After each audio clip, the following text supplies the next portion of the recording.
Hey everybody, it's Matt here. I am coming to you from the Philippines. I am stranded here, if you will, down in the city of Davao, which is on the southern island of Mindanao in the Philippines. A lot of you know I come here every year to the Philippines to visit friends and enjoy the warm weather and all. I did the same this year. I flew over on Valentine's Day.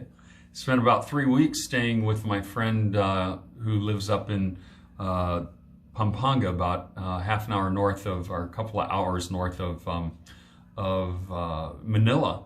And then I just decided to come down here to Davao to visit another American friend who lives here with his Filipino wife, and they run a little restaurant here. So I packed some things into my backpack, just enough for 3 nights, 4 days, and I flew down here.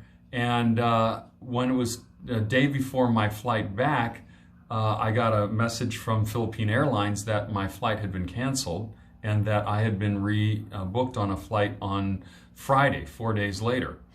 And then the very next day, the president of the Philippines, trying to get ahead of the coronavirus in the infection and all here, he shut down all domestic travel in the Philippines. So no flights, no buses, nothing. Well, a bus wouldn't help me anyway because I'm on an island.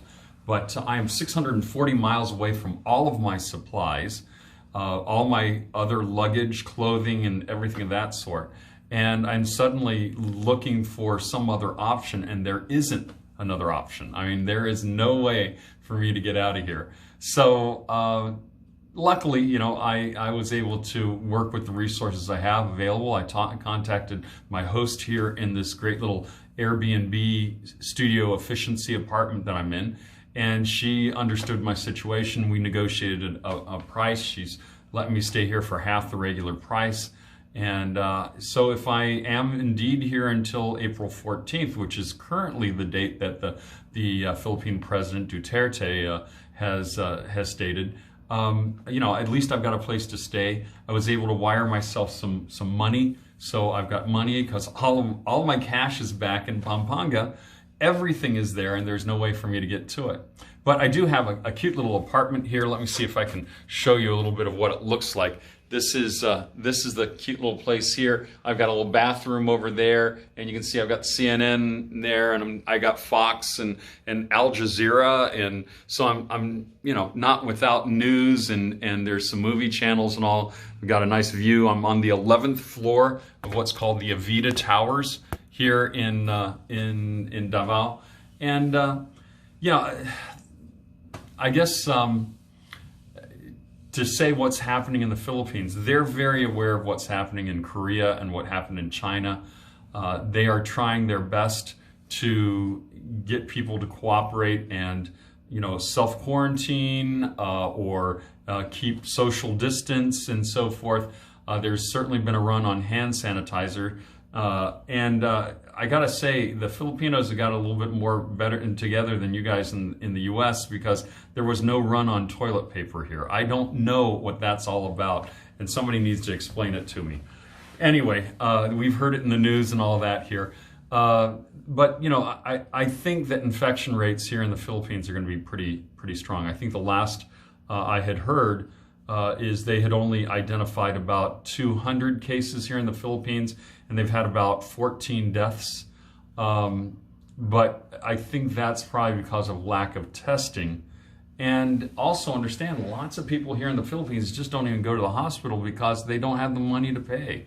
It's going to be a real shock to the Philippines here, because businesses are closing down.